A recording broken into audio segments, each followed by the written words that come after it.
o meu querido Paulo Amarante, seja bem-vindo mais uma vez aqui. Haroldo Caetano.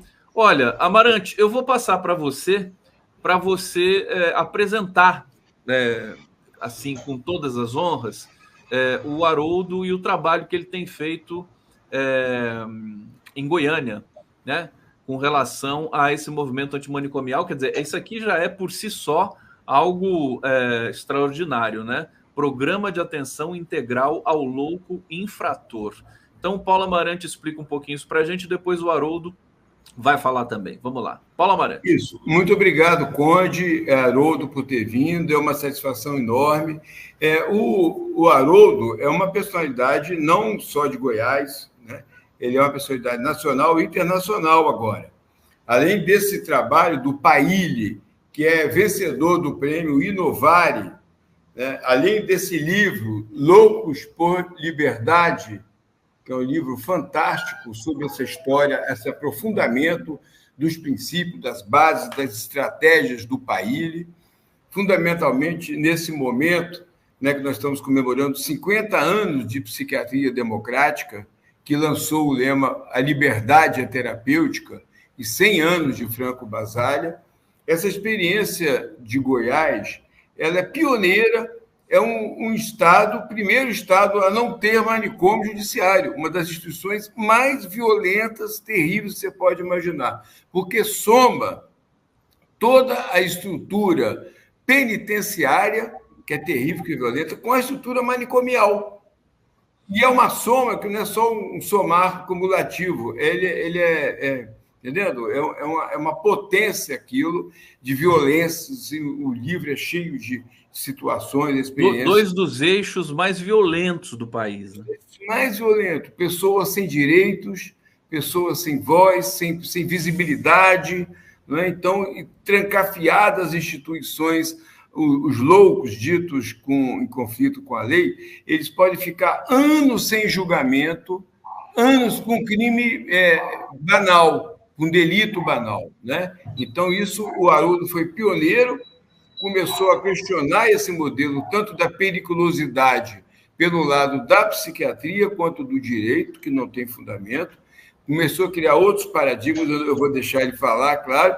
Esse livro é fundamental, e essa experiência de Goiás foi a inspiradora, foi a fundamentação empírica de que é possível fechar manicômios judiciários sem desassistir as pessoas, sem abandoná-las e sem deixar, como a ultradireita diz, nós estamos liberando loucos criminosos para ameaçar a sociedade, etc. Pessoas que saíram de um estado de objeto de extrema violência para de serem cuidados.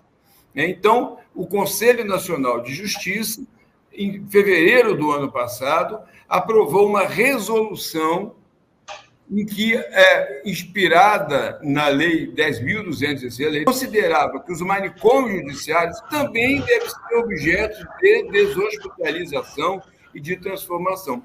As pessoas dos manicômios judiciários têm os mesmos direitos que qualquer outro cidadão ao precisar de um tratamento de saúde mental. E essa resolução, que determina que até 28 de agosto desse ano, Conde, aí eu vou passar para o Haroldo, devam ser fechadas, todas no Brasil. Já foi prorrogado o prazo e tem estados importantes fechando já, alguns já fecharam as suas instituições, né?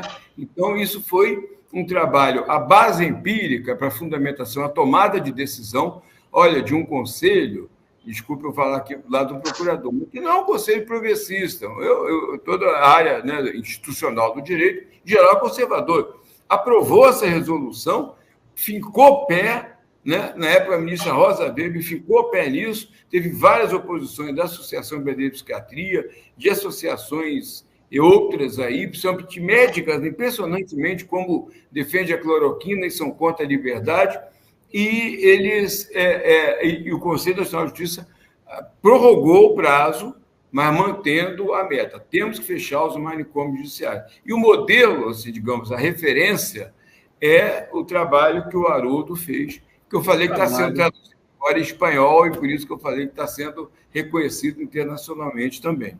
Trabalho pioneiro do Haroldo Caetano. Haroldo, querido, então queremos ouvi-lo um pouco sobre tudo isso, esses desdobramentos aí, e essa praticamente pioneirismo, né, do trabalho que você tem desenvolvido aqui no Brasil. Haroldo Caetano conosco, vamos lá. Boa tarde, Conde, boa tarde, Paulo, boa tarde a quem nos ouve, né, aqui pelo YouTube, que nos assiste. Assim, eu fico até emocionado de ouvir o Paulo falando do meu trabalho, porque Paulo é uma referência assim, internacional no campo da luta, do movimento da luta antimanicomial, acabou que nós nos tornamos parceiros nesse movimento, né? Ele pela psiquiatria, eu pelo direito, e a gente se encontra em muitos momentos nessas discussões, e é muito legal, para mim é muito gratificante ouvir do Paulo, né, tantos elogios, enfim, todas loas, muitas desmerecidas, tenho certeza, porque, de fato, é uma grande referência para mim e para todas as pessoas que estão no campo da saúde mental e militam, particularmente, no movimento antimanicomial. Eu sou promotor de justiça, né? Então, eu não sou da área da saúde. Eu tive um contato com os loucos nos manicômios, digamos assim, aqui em Goiás, só que não era bem um manicômio. Como aqui nós não tínhamos uma unidade específica para o indivíduo que tem transtorno mental, que pratica o crime e que é encaminhado para uma medida de segurança, e é bom que talvez até fazer esse esclarecimento, Conde, para que o público que é leigo compreenda qual é esse público que é contemplado nesse campo, né?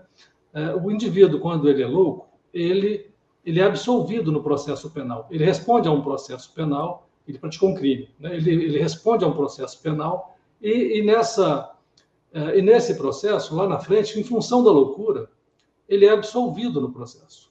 E essa absolvição, entretanto, ela é acompanhada do que o direito penal chama de medida de segurança. O indivíduo que louco praticou um crime, então vai ser submetido a uma medida de segurança. E, na prática, isso tem significado, ou vinha significando, o aprisionamento perpétuo dessas pessoas dentro das unidades manicomiais. Então, acho que é importante dizer isso, porque, essencialmente... Desculpa, só fazer uma observação. Unidades manicomiais judiciais, né? Sim, judiciais. É exclusivo, digamos assim, que é uma especificidade. Né? Existem outros tipos de manicômios, né? E, entretanto, esses manicômios judiciários se destinam a esse público, ao indivíduo que praticou um crime, em razão de uma pretensa e insustentável teoria, evidentemente, mas uma pretensa periculosidade, vão para esses lugares e ficam ali pelo resto da vida. Então, eu tive contato com esse pessoal como promotor de justiça, porque fiquei por 20 anos trabalhando na execução penal em Goiânia. E lá no começo, lá em 95, 96, eu visitava muito o presídio e houve uma rebelião em março de 1996, houve uma grande rebelião aqui em Goiás. Eu reputo esse momento um marco, digamos assim, inicial da minha trajetória nesse campo. Porque, na ocasião, eu fiquei refém. Eu fiquei refém junto com outras mais de 40 autoridades que visitaram a penitenciária naquele momento e convivi de perto com os presos e com os loucos que estavam ali dentro também.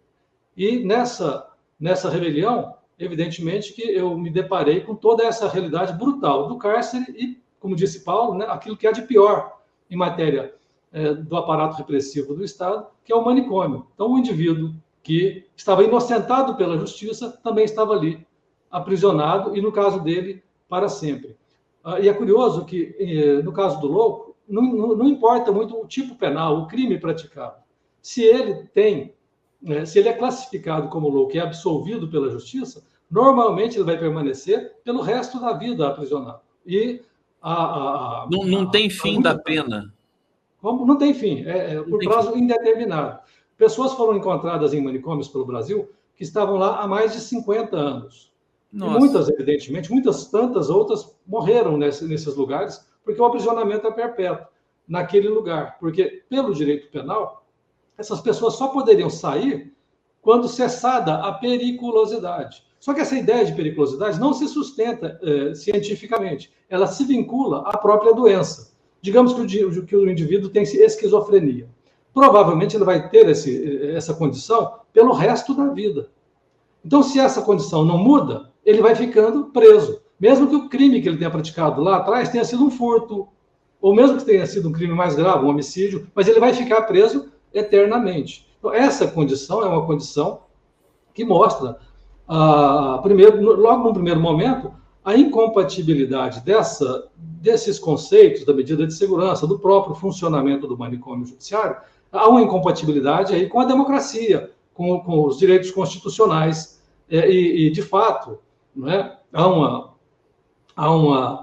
Eu tenho sustentado já há bastante tempo, né, que a Constituição de 1988 não recepciona essas figuras, de forma que o manicômio é uma figura inconstitucional desde 88. E não é muito difícil chegar a essa conclusão, Conde, porque se você for observar na história, você vai entender, você vai encontrar que uma explicação. Como é que o manicômio começa a funcionar no Brasil com base no direito penal? No ano de 1940. O Código Penal de 1940 foi editado sob a ditadura Vargas e, na ocasião, o Brasil buscou inspiração no Código Criminal fascista italiano. Então, Mussolini foi a referência do Código Penal brasileiro de 40. Então, você vai perceber aí, se tem algo que é genuinamente fascista na legislação penal brasileira, esse algo é o manicômio judiciário, esse algo é a medida de segurança, e essa condição toda, enfim, violenta, que é posta contra pessoas.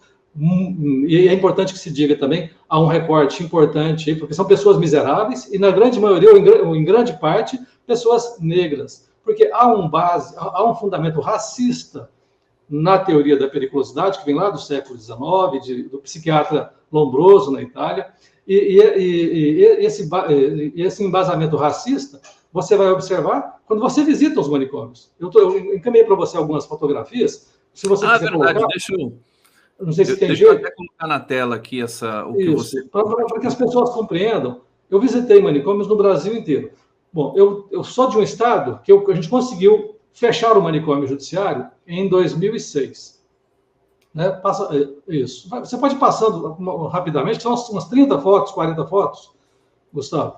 E aí você vai ver o que é o manicômio judiciário. Né? São essas estruturas.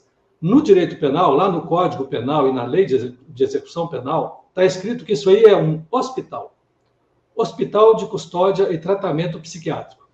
Se você quiser ir passando as fotografias, você vai encontrar imagens assim, muito, muito brutais, né? muito chocantes, digamos assim, para quem não conhece essa realidade. Isso aí, para o Código Penal, é um hospital. E essas pessoas estão ali, eles usam o código, usam o eufemismo, que eu não uso, da internação. As pessoas estão internadas nesse lugar. Essa fotografia mostra uma privada do manicômio judiciário de Pernambuco, que eu conheci no ano de 2019. Essa é uma privada que está funcionando. As pessoas fazem uso dessa privada. São então, seus registros, Haroldo? Como são meus? Todos meus. São seus? Tá. São todos meus. Então, em relação a direitos autorais, pode ficar tranquilo aí que você não vai ter problema, não. Essas são as condições nas quais o Estado brasileiro mantém homens e mulheres por manicômios no Brasil inteiro. Essa é uma condição para onde, na foto da esquerda você está vendo esse rapaz de costas, sou eu, né, até para me inserir nesses contextos, né, para mostrar que de fato eu estive lá. E essa foto central, eu acho ela interessante, porque ela mostra que no manicômio judiciário não existe luz no fim do túnel. Você pode observar que no fim do túnel existe uma outra porta que se abre para um espaço completamente sombrio. Então, até essas metáforas ajudam a explicar um pouco do que são essas estruturas. Na porta, como você está vendo, lá está a sigla, hospital, HCTP, Hospital de Custódia. Não tem nada de hospitalar nisso.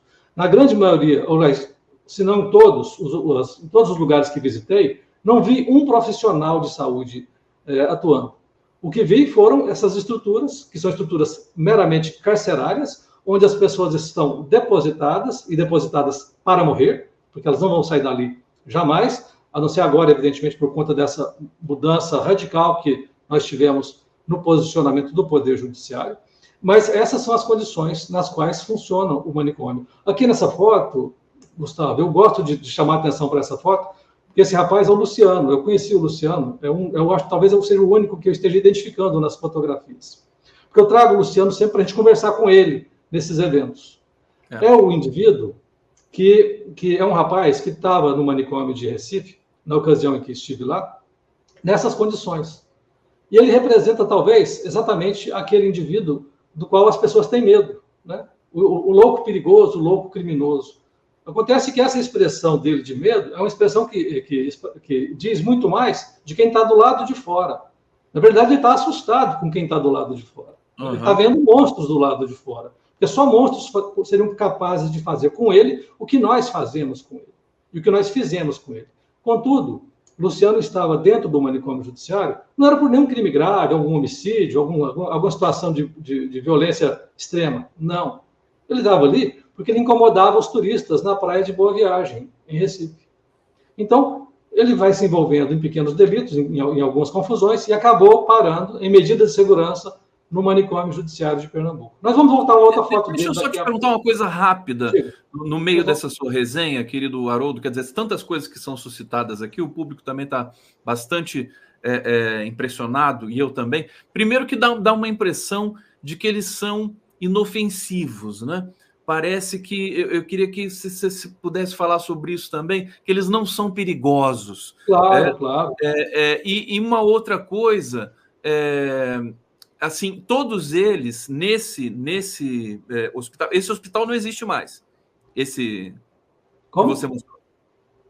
Eles estão lá. Eles estão lá. Estão lá. Todos eles passaram passaram. De um outro. Eles passaram por diagnósticos oficiais para serem considerados loucos? Sim, todos passaram por esse diagnóstico. E é curioso isso realmente, porque quando você observa essas pessoas, né, a classificação psiquiátrica, e Paulo é muito mais habilitado a falar sobre isso, as classificações psiquiátricas acabam determinando uma condenação perpétua.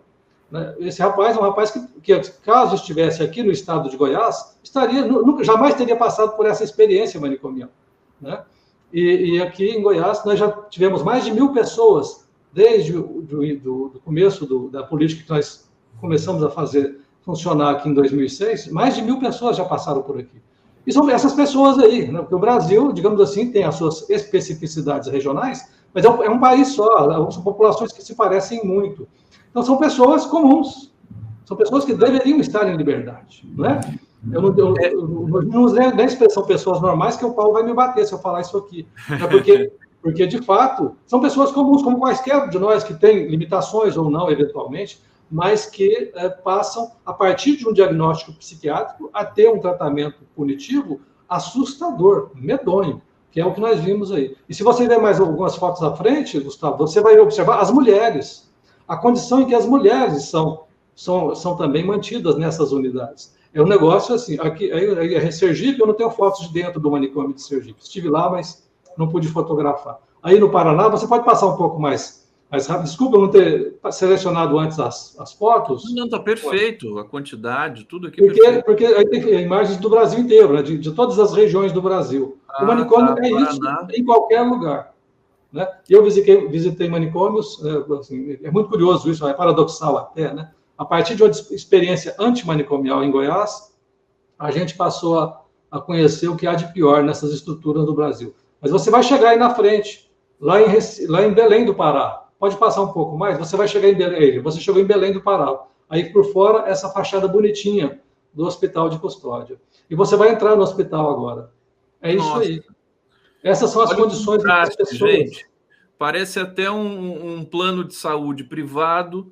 Aí você entra e a situação é essa. É isso aí. Isso aqui parece que a gente lembra do filme Papillon, né? Aquelas prisões, né? Do século XIX. Exatamente. E isso aqui é o que se reserva como hospital para essas pessoas, né? E é curioso, na ocasião em que visitei, isso foi no ano de 2019 que eu estive em Belém do Pará. Hoje essa realidade está um pouco mudada. Eu faço questão de registrar isso, porque o sistema de justiça lá também reagiu bastante. Dá uma paradinha nessa foto aí. O sistema reagiu bastante e hoje essa realidade já não é bem essa. Já houve algumas mudanças, a partir, inclusive, das denúncias que temos feito pelo país. Do lado direito da imagem, Conde, o espectador vai ver aí, aparecem manchas na parede. são excrementos humanos, são fezes, não são manchas na parede. As pessoas que estão nessas condições, sem qualquer tipo de assistência, sem qualquer tipo de recurso, sem acesso ao mundo de fora, não conseguem se fazer ouvir pelos seus gritos e acabam, então, expressando toda a sua dor e todo o seu sofrimento pelos seus corpos, pelos seus excrementos, como aí, pelas fezes que são lançadas nas paredes. Usa as fezes como se fosse uma tinta, né? Exatamente. Pois não, Paulo. Conde, Haroldo, não, eu queria só duas observações em relação ao que o Conde tinha perguntado, uma sobre o diagnóstico psiquiátrico, né? Então, assim, evidentemente que os psiquiatras vão me esgoelar, né? Mas o diagnóstico psiquiátrico não tem nenhuma confiabilidade. Várias pesquisas nacionais e internacionais demonstram que o diagnóstico psiquiátrico é um juízo moral. O grande psicanalista e psiquiatra brasileiro Joel Billman tem um livro chamado Psiquiatria como Discurso da Moralidade e muitas outras coisas. A clássica pesquisa do Rosenham, que as pessoas simulam doença mental e todas entram nos manicômios. Ou a clássica pesquisa de Evandro Coutinho da Fiocruz, em que uma mesma pessoa passa por vários psiquiatras, de cada um ele tem um diagnóstico diferente. E outra pesquisa que diz pessoas que declaram uma mesma sintomatologia têm diagnósticos diferentes pela cor. Os negros têm diagnósticos, digamos, mais graves, de doenças graves, crônicas, esquizofrenia, degenerativa, coisa e tal, e os brancos têm diagnóstico de transtorno de personalidade, transtorno de humor, etc., transtornos neuróticos. E outro aspecto é para a alta, como você falou, até quando vai? Tem uma outra exigência chamada cessação de periculosidade. É uma perícia que se faz para ver se cessou a periculosidade. E nenhum psiquiatra praticamente quer fazer. O caso clássico do Aparecidão, né, que está retratado no filme Profeta das Águas, uma indicação fantástica para quem quiser ver. Aparecidão foi preso na ditadura e torturado pelo próprio Sérgio Paranhos Fleury, como sendo membro lá das esquerdas, do Araguaia, etc. Ele não tinha nada disso, ele era um messiânico, né? E ninguém queria dar o laudo de cessação de periculosidade, porque eles não sabem o que é periculosidade. É isso que o Haroldo fala. Não tem fundamento nem psiquiátrico e nem jurídico. Então, a pessoa, como não consegue o laudo, ela permanece. Deixa eu aproveitar aqui, olha a fala brilhante também aqui do Paulo Amarante, importante para a gente contextualizar tudo que está sendo dito aqui. Eu vou para o bate-papo rapidamente, para dar conta aqui do nosso público. Quer dizer, o tempo está voando aqui para ouvir os relatos importantes do nosso convidado especial, Haroldo Caetano. Hussein Brasil, caminhões é fake, o SBT removeu a matéria, está lido aqui, obrigado, Hussein Brasil. A ação rápida do governo desesperou os extremistas. Cláudia Elizabeth, sou estudiosa dessa temática, essa discussão é muito importante para que a realidade possa ser modificada. Lenise Ameiro Teixeira, forte isso, ele está com medo da gente, a foto daquele, enfim, encarcerado, eu nem sei como nomear, né, daquele interno, impressionante realmente.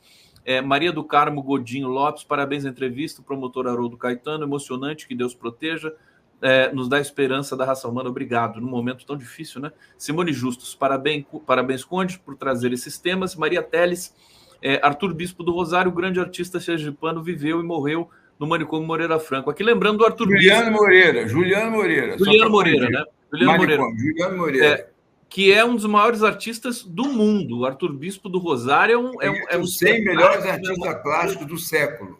É impressionante. Eu queria saber, Haroldo, primeiro o seu livro, eu acho que o teu livro está aí atrás, eu sei que o Paulo Amarante está com um exemplar ali também. Sim. Como é que faz para a gente adquirir teu livro e tal? E como é que você fez essa revolução aí em Goiânia? E como é que está a situação hoje em Goiânia com relação a esse tipo de questão? Mas, Gustavo, só para não ficar sem uma conclusão, eu falei das mulheres nos manicômios. Ah, claro. Lá em Belém, eu me deparei com algumas mulheres numa situação abominável. E essas imagens que eu trouxe para cá e levo para qualquer discussão que faço, porque eu faço questão de levar como convidados meus, homens e mulheres que estão dentro dessas instituições manicomiais. porque ninguém fala por elas. Elas precisam denunciar ao mundo a própria condição em que vive. Porque quando a gente fala, parece que a gente está falando de uma coisa assim distante, que é uma coisa meio que teórica demais. Não, é aquela realidade. Aquelas pessoas que precisam de toda a atenção no campo do cuidado psicossocial estão naquelas condições. Assim, é insuportável isso, né? Então, o que nós temos hoje, né, por conta muito, como o Paulo já destacou, de uma experiência que é fundamental aqui no estado de Goiás. Existem outras experiências pelo país, sim, mais pontuais, mais regionais, mas enquanto uma instituição, uma experiência realmente antimanicomial, que fechou a possibilidade do manicômio em todo o estado de Goiás, é Goiás. Então, Goiás se antecipa, inclusive, ao que aconteceu na Itália. A Itália só conseguiu fechar os manicômios judiciários. Eu digo a Itália porque a Itália é a nossa referência no campo da reforma psiquiátrica. A Itália de Franco Basaglia. A mesma Itália que gerou no século XIX Lombroso, também nos presenteou com Basaglia e a reforma psiquiátrica. Mas Goiás se antecipa em 2006 ao que aconteceu na Itália, só em 2015. A Itália só fechou os manicômios judiciários em 2015. Isso foi possível aqui porque nós tínhamos já uma lei. Resumindo muito essa história, evidentemente, né, Conte? Nós tínhamos uma lei de 2001, ou seja, é uma lei que vale para o Brasil inteiro, que diz que é ilegal internar qualquer pessoa em instituições com características asilares. Tem uma lei, né, aprovada no Congresso Nacional, sancionada pelo presidente da República, que diz que é proibido aquilo que vocês viram aí. Aquilo é ilegal. Então, desde 2001. Bom, em 2006, a gente conseguiu fazer valer essa lei no estado de Goiás. E Goiás, então, funcionou como um grande laboratório, como um grande teste de vacina, vamos pensar assim, né? Com várias fases, que foram 18 anos de experiência já. E conseguimos mostrar para o Brasil que é possível que o sistema de justiça criminal funcione sem manicômios. Aquelas pessoas que no resto do Brasil estão em manicômios, aqui em Goiás, estão em casa, na grande maioria das vezes. Estão em suas casas. Quando elas precisam de algum suporte, elas vão ser acolhidas na rede de atenção psicossocial, que são os CAPs, que são, enfim, os acompanhamentos terapêuticos, mas em liberdade. Eventualmente, quando existe uma limitação um pouco mais severa, o indivíduo pode ser acolhido numa instituição diferenciada, como, por exemplo, uma residência terapêutica, que é um dispositivo do sistema de saúde, né, que também é destinado a quem não tem condição de se manter sozinho. Mas a grande maioria dessas pessoas que estão nos manicômios, imensa maioria, são pessoas com autonomia, são pessoas que precisam apenas se livrar das grades e da violência que é o tratamento que o Estado lhes dá naquelas instituições manicomiais. Então, o Goiás fez essa experiência desde 2006, a gente vem ganhando espaços nacionalmente, conheci muita gente boa pelo caminho, Paulo Amarante, inclusive, né? A gente passou a fazer parcerias, inclusive, no sentido de fazer discussões mais abertas, mais abrangentes, não só no direito, não só na saúde, mas, enfim, com a sociedade civil como um todo, e temos feito isso com muita frequência. E agora, em 2023, o Conselho Nacional de Justiça vem e edita uma resolução dizendo, em síntese, cumpra-se a lei. Cumpra-se a lei. E eu participei lá no CNJ, junto com um grupo de trabalho maravilhoso, com muitas outras pessoas, e ajudei a escrever essa resolução 487, que agora já mandou fechar a porta de entrada dessas instituições, porque a resolução, dentre muitas disposições, tem dois tempos bem importantes. O primeiro deles é parar de colocar gente nesses lugares. E 18 estados brasileiros já responderam a esse comando. 18 dos 27. Então, 18 estados brasileiros já fecharam a porta de entrada. Agora, o próximo passo é fechar definitivamente esses lugares e reinserir essas pessoas nas suas casas, nas suas vidas, em liberdade, acompanhadas com o devido cuidado, nas estruturas que já estão disponíveis. Nós não precisamos de criar uma outra rede para que isso aconteça. Não, vamos precisar de alguns instrumentos, como criamos aqui em Goiás um programa, uma política específica, que é chamada de Programa de Atenção Integral ao Louco Infrator. É um programa da saúde que acompanha essas pessoas em liberdade, fazendo o link, né, fazendo o contato dessas pessoas com os serviços públicos, com o sistema de justiça, com a defensoria, com o Ministério Público, mas sempre em liberdade. E, só para... Pois não. Não, pode concluir, por favor. Não, é porque existem casos que precisam de internação. Sim, a internação é uma possibilidade. A internação psiquiátrica é uma possibilidade. Como em qualquer área da saúde, você precisar de alguma internação, ela vai ser necessária também, eventualmente, no campo da saúde mental. Só que ela é excepcional, ela é rara, e vai acontecer exclusivamente para conter a crise, para conter aquele momento de dificuldade do indivíduo. Então, isso não vai ser para sempre. Quando há uma internação, vai durar 1 dia, 2 dias, 3 dias, quem sabe um pouco mais que isso, mas assim que houver a melhora do indivíduo, ele vai ser colocado em liberdade. Ele não vai ser mantido naqueles lugares, ele vai ser mantido em leitos de saúde mental. Olha, infelizmente o nosso tempo acabou aqui, o assunto é vasto, acho que tem muitas perguntas que ficam no ar, eu estou muito curioso para saber do teu livro, queria que você mostra o livro dele, Paulo, você que está com o livro aí, olha lá, ele também está com o livro, Loucos por Liberdade, olha lá, Haroldo Caetano, Direito Penal e Loucura. Esse livro está nas livrarias, normal? Você pode comprar pela internet? Sim. Você pedir no Amazon, na internet, lá, chega no dia seguinte, está disponível, é barato, tá? É acessível. Para quem não quiser comprar, pode buscar o site da Universidade Federal Fluminense, que é onde eu desenvolvi o doutorado em psicologia, é onde eu apresentei essa tese, e digamos, o PDF está disponível gratuitamente para quem quiser. Mas é claro, o livro contém algumas informações a mais. Que te orientou, não, né?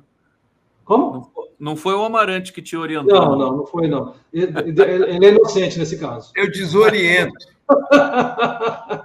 Foi Silvia Tedesco. Cadê a camisa do Paulo Amarante? Por uma sociedade sem manicômios. Olha que lindo nós estamos no Dia Nacional da Luta Antimanicomial, dia 18 de maio, no Brasil inteiro, está tendo comemorações importantes nas ruas, nas assembleias, nas câmaras, etc., universidades, todos os Vai ser dia 18 de maio? Em 18 de maio. É dia 18 de maio. Vamos fazer alguma coisa especial nesse Provavelmente dia? Pode fazer na semana que vem, e eu também queria, depois, se você quisesse, nós temos que abordar a questão do Rio Grande do Sul. Eu fui convidado pela presidência, convocado da Fiocruz, a fazer um trabalho lá de saúde mental, porque a situação, de fato, vai precisar muito de apoio lá. Olha, a propósito do Rio Grande do Sul, se me permite, ontem eu conversei com Mainar Gorga, ela é diretora do manicômio judiciário de lá, que lá se chama Instituto Psiquiátrico Forense. Imagine vocês, naquela condição de calamidade, ainda tem manicômio funcionando lá. Então, estava com ela tocando algumas informações, algumas ideias, para também saber, me situar e poder, de alguma forma, ajudar, mesmo que à distância, no momento atual. Realmente é uma dificuldade a mais para quem está nessas condições lá no Rio Grande do Sul, que é um povo com o qual a gente realmente tem que se solidarizar e dar todo o apoio neste momento. Parabéns pelo trabalho maravilhoso, Haroldo Caetano, uma honra imensa recebê-lo aqui no Ozzy News. Paulo Amarante, meu amigo, querido, está aqui para a gente fazer essa luta sempre. Obrigado a todos que nos acompanharam aqui. Amanhã estamos de volta com mais uma edição do Ozzy News. Continuem com a nossa programação. Super abraço e até a próxima. Valeu, gente. Tchau, tchau. Obrigado, gente.